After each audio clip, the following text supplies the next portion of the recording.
है रे क्लासेस फिरोजाबाद में। हमारा चैप्टर चल रहा था कोऑर्डिनेशन कंपाउंड, उसमें हम कर रहे थे एनसीईआरटी के क्वेश्चन। तो प्यारे बच्चों, एनसीईआरटी के अब इंपॉर्टेंट क्वेश्चन देखिए। आगे क्वेश्चन है आपके सामने, calculate the overall complex dissociation equilibrium constant.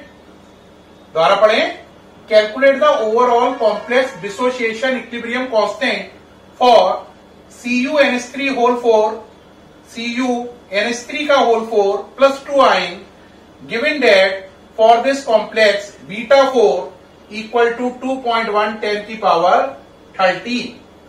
कह रहा है overall complex dissociation equilibrium constant निकालो जबकि बीटा 4 गिवन है। ये क्वेश्चन जब पहली बार कोई सुनता है तो उसे लगता है पता नहीं कितना कठिन क्वेश्चन है, कितना कुछ इसमें करना है, लेकिन इसका आंसर केवल एक लाइन का है। एक लाइन का है, आप हल समझ जाओगे। इसका ये है कि जो overall complex dissociation equilibrium constant होता है ना, इसको हटा दे रहे हैं, यहां पे लिखते हैं तो ज्यादा क्लियर होगा। क्या ओवरऑल कॉम्प्लेक्स डिसोसिएशन इक्विलिब्रियम जो कांस्टेंट होता है, इक्विलिब्रियम कांस्टेंट है ना, वो होता है इक्वल टू 1 ओवर बीटा 4। क्या होता है? 1 ओवर बीटा 4। तो बस आपको इसको निकालना है, तो बीटा 4 की वैल्यू 1 अपॉन कर दो, बस ये यहां से हटा दो बस। तो कितनी वैल्यू हो गई? 1 ओवर बीटा 4, यानी 1 ओवर 2.1 10 की पावर 30। बस इसे सॉल्व करना है। आप कहोगे इसे सॉल्व करने में खास बात नहीं है, चलिए करिए, सॉल्व करो बेटा, बोलो। हाँ करिए भाई। पावर ऊपर जाएंगी तो कितने की हो जाएंगी? माइनस की 30 ओवर 2.1। पावर को कर लो 10 की पावर माइनस 14 कर लो, तो 10 इंटू 10 की पावर माइनस 14 कर लो। सही है नहीं? और नीचे कितना है? 2.1। 2.1 से है 10 में 2.1 से डिवाइड किया, ये आ गया 4.7 इंटू 10 की पावर माइनस 14। तो overall complex dissociation equilibrium constant OCDEC की वैल्यू कितनी आ गई? 4.7 10 की पावर माइनस 14। ये इसकी वैल्यू हो गई। Overall complex dissociation equilibrium constant equal to 1 over beta 4 होता है। बीटा 4 गिवन था, ये बस सॉल्व कर दिया। 4.7 10 की power minus 14 OCDEC overall complex dissociation equilibrium constant. Overall complex dissociation equilibrium constant की वैल्यू 4.7 10 की पावर माइनस 14 है। एक नोट कर लीजिए, सामने से हट गया हूं, नोट कर लिया है उम्मीद है। अगले क्वेश्चन पे आए। अगला क्वेश्चन देखिए प्यारे बच्चों। अगला क्वेश्चन है, calculate the number of unpaired electron. क्या कैलकुलेट करना है? Calculate the number of unpaired electron. Calculate the number of unpaired electron in PtCN4 -2 आइन। कह रहा है इसमें अनपेयर्ड इलेक्ट्रॉन कैलकुलेट करो। बेटा आपको मालूम है Ni वाले ग्रुप में Pt आता है, Ni Pd Pt, सही। Ni का नंबर 28। 28 में 18 जोड़ो 46, ये 18 का डिफरेंस है। अगले के लिए 32 और ऐड कर लो, 46 में 32 ऐड करोगे तो 78। तो इसका एटॉमिक नंबर है 78। किसका? Pt का।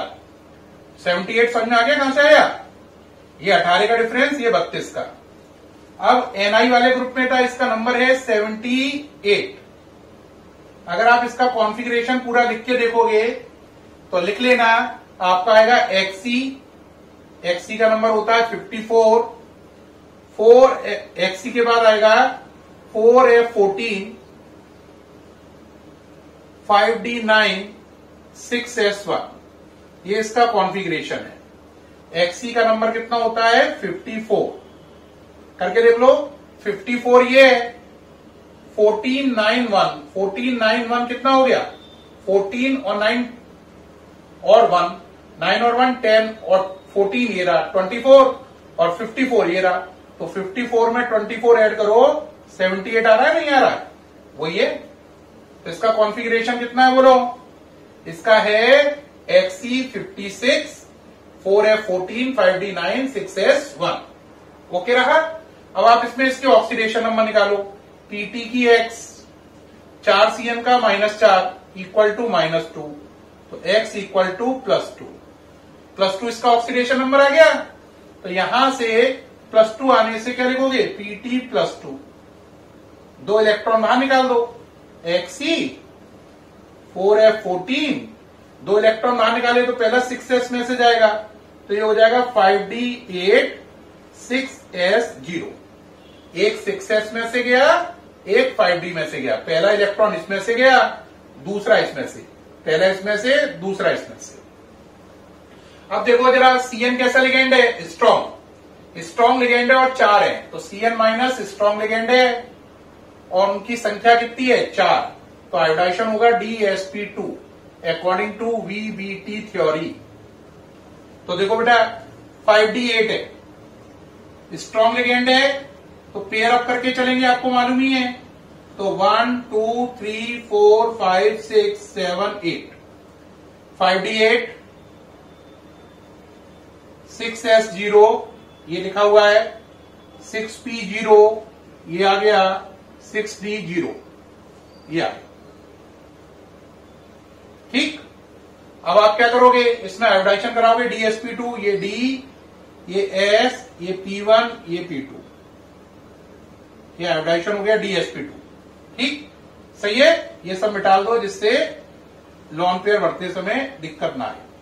ये पहला लॉन पेयर, ये दूसरा, ये तीसरा और ये चौथा लॉन पेयर किसने दिए? CN माइनस ने।